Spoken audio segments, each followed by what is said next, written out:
I would like to make a disclaimer that the following video is my final presentation for a class at UAMS and represents a hypothetical scenario.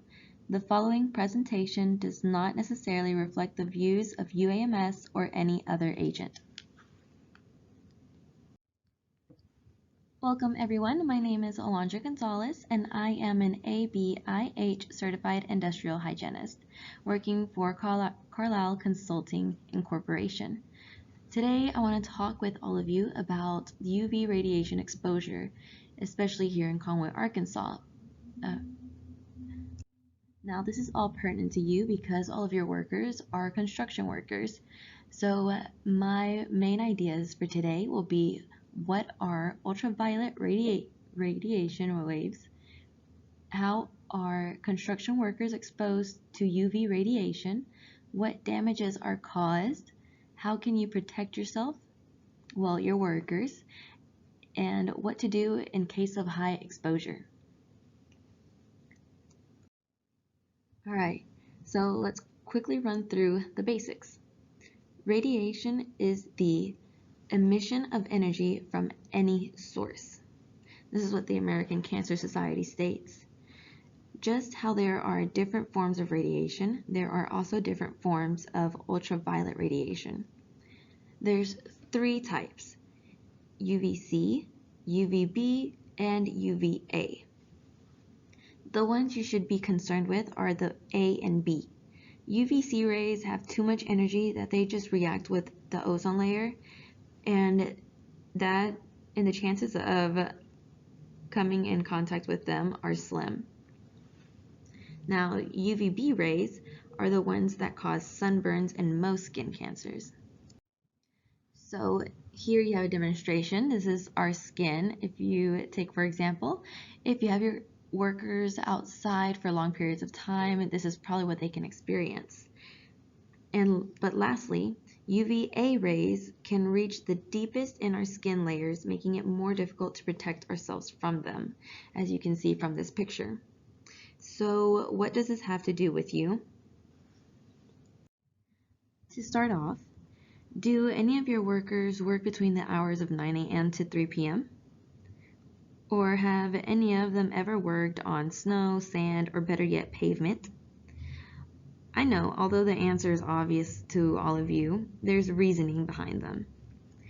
The UV index forecasts the strength of the sun's harmful rays, just as we can see in this picture. So as we can see, at 12 p.m. it's the highest. So before I go any further, you should know that with that said, the UV index is highest between 9 a.m. to 3 p.m. And as I said, it reaches its peak at 12 p.m., which is the same time in which at least the majority in your workforce of your employees are out there working. So that explains, of course, the reasoning for my first question. But what about the second one? The Environmental Protection Agency states that snow, sand, and pavement reflect a lot of the ultraviolet radiation that reaches them. So when UV rays reflect, their intensity magnifies in even shaded areas. So unless you take precautions, you could be putting all your workers, or you, if you're out there, at potential risk without even knowing it. According to the Ontario Ministry of Labor and the United States Environmental Protection Agency, these risks may include premature aging, cataracts, which is the cloudy vision that someone may experience, or simply eye damage. And that can just be from the UVA rays. Also, immune suppression, which makes it difficult to fight against infections. And it does this via photo damage to our DNA. And lastly, skin cancer. There are more new cases of skin cancer each year than new cases of breast, prostate, lung, and colon cancer combined. To put this into perspective, you can see at the very top that it says more than 2 deaths occur every hour due to skin cancer. There are so many ways that we can help either prevent or decrease the risk, and we can minimize this rate by beginning with our job site. And this can even minimize future lawsuits.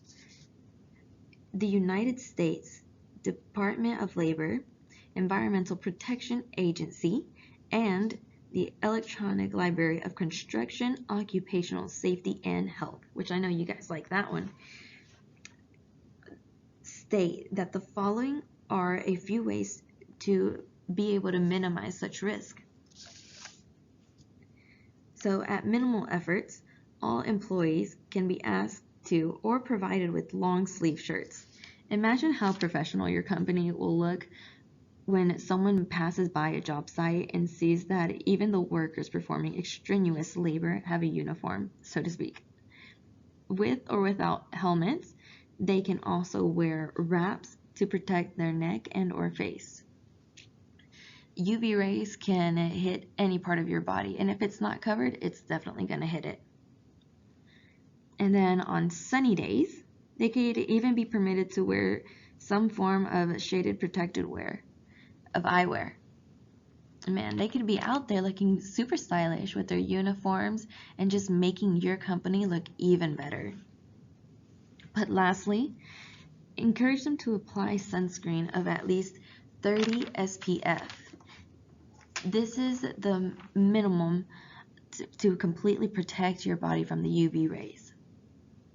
And you can inform them to apply before work and at lunch in order to maximize their protection, because sunscreen wears off after a few hours, so reapplying ensures maximum protection.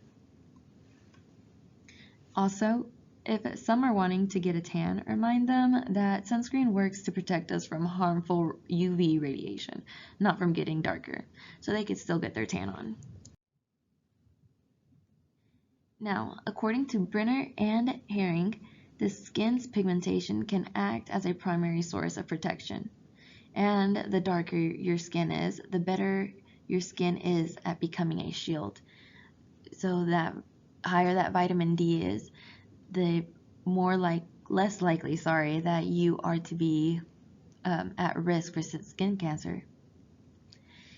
Now, with that said, there are cases of emergencies. And emergencies from UV radiation are rare, but if a construction worker experiences a severe sunburn or burn in general, this could be from the reflecting UV rays, they may also be dehydrated and or nauseated from being out in the sun during a peak UV index, such as around the time of 12 p.m. So therefore, the first actions that you could take is to quickly provide or get them to a shaded area. Then give them water.